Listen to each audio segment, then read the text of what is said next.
this is doing something. This is going to change our world. This is a part of history that is happening in front of us, and most people don't even realize it. Hey guys, how you doing today? It's Matt again from Anti Hedge. You're speaking to the founder of this crypto educational service, and I'm here to talk to you today about Ethereum. There's been a lot of buzz talking about Ethereum, and a lot of people are jumping in and they don't quite know what it is or what it does. There's obviously a lot more going on with Ethereum than I'll be able to cover in this video today, but I figure this will be a good way for you guys to get a foundational knowledge of where you should be searching to ask your questions to really know if you should be investing into Ethereum. This isn't financial advice. We can't take any liability for losses you may incur. This is strictly for educational purposes. Let's get started. What is Ethereum? Ethereum functions similar to a currency, similar to like a stock, but in reality, what it is it's a utility. Bitcoin, when you look at Bitcoin, Bitcoin is a form of currency and money.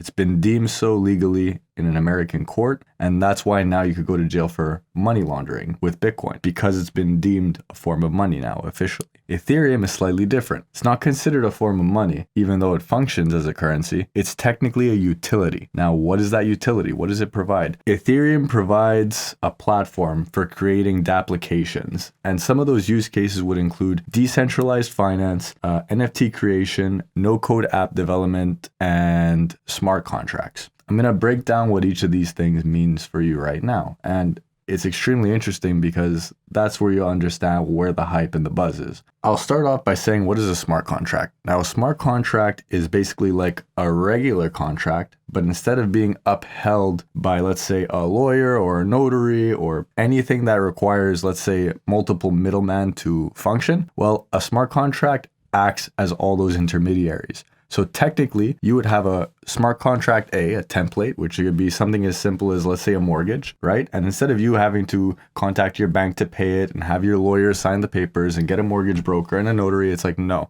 The contracts are usually pre-designed by code, upheld by nodes, which are basically computers that are verifying that everything within the contract is being upheld to the correct standards. Meaning that, let's say I have to pay a mortgage through a smart contract. Every month I'm going to be paying, let's say, my $1,500 to that smart contract, and the smart contract will release a percentage of the house's equity to me. So it functions similar to any other bank would, but imagine what the smart contract does is it cuts out so much of the bureaucracy. Eventually we're going to get to a point where we won't need all these different people doing these things because a smart contract will do it better, more efficiently, and it'll cost everyone cheaper.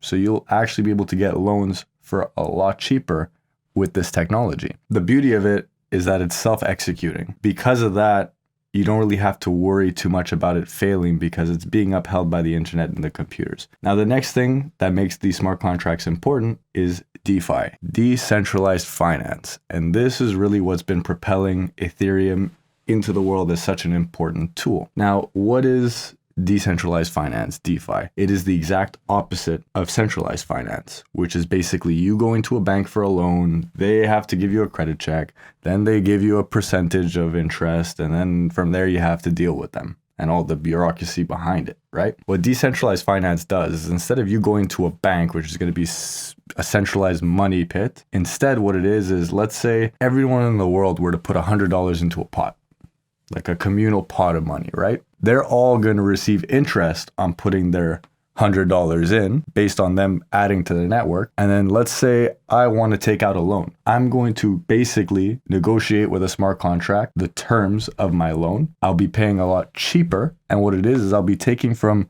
I guess you could call it a global honeypot of open finance, which allows people to access liquidity very easily without as much complicated legworks from the banks. It also helps, let's say, if you want to start trading, like let's say hypothetically, you want to start trading cryptocurrencies, you could access that liquidity to make trades and build yourself up. And those are called flash loans. And that's a whole other thing.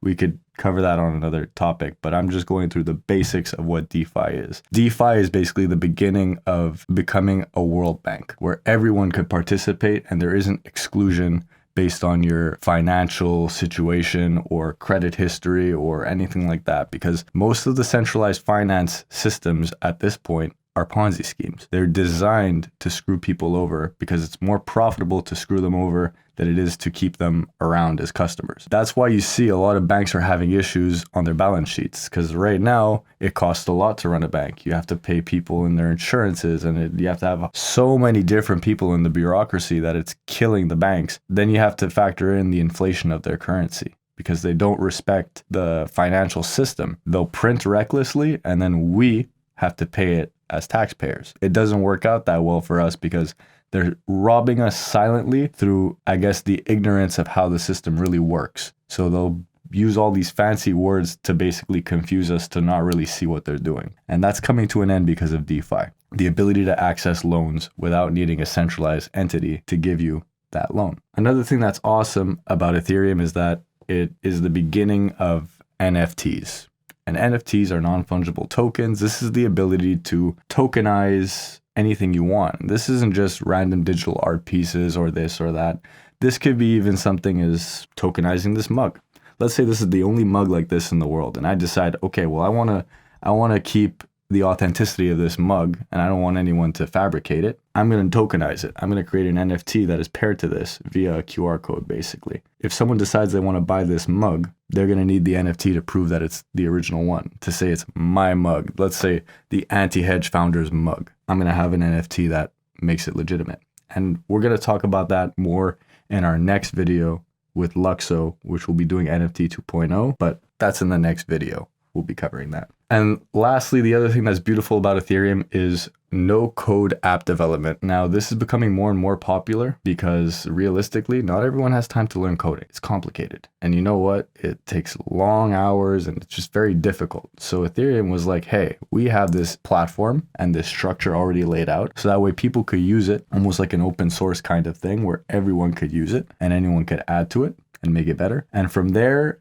you could create applications without actually needing to know how to code. It's just drag and drop interfaces. And that's why it's become so popular. And that's why the technology has so much value in it. It's because of that. The last thing that I'm going to cover today for Ethereum in this brief video that explains what's happening is just some of the partnerships behind it and some of the people that are already using it. Microsoft is already using Ethereum smart contracts to provide the dividends for all people who are making video games. So now anyone who made a video game on the Microsoft Store will be receiving their dividends off that video game due to an Ethereum smart contract. Another notable gaming company would be Ubisoft. They're also involved and they're using the Ethereum platforms. And now let's go into banks/governments. This is something that a lot of people don't know, but TD Ameritrade, Deutsche Bank, Visa, and a few other big players are already experimenting, including JP Morgan, with Ethereum software in their systems. Whether or not they've been fully implemented yet, I can't tell you, but I will tell you that they're experimenting with it. So the fact that they're experimenting with it and they're probably figuring out how much cost they're reducing by using blockchain data,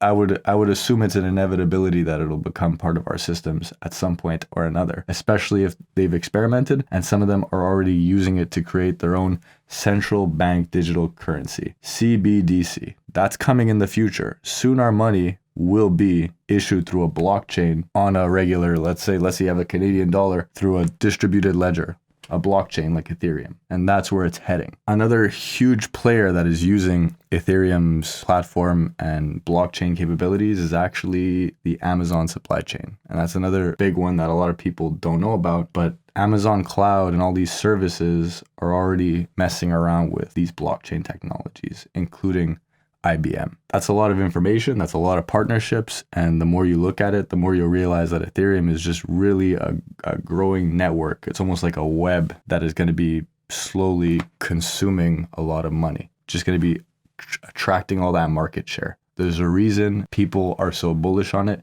There's a reason Mark Cuban is buying so much of it. There's a reason Ashton Kutcher is buying it. There's a reason everyone is buying it. And it's not just because it's digital currency. This is doing something. This is going to change our world. This is a part of history that is happening in front of us, and most people don't even realize it. Now, I'm going to wrap up today with that. I just want you guys to enjoy this video, like, comment, subscribe. Have a great day.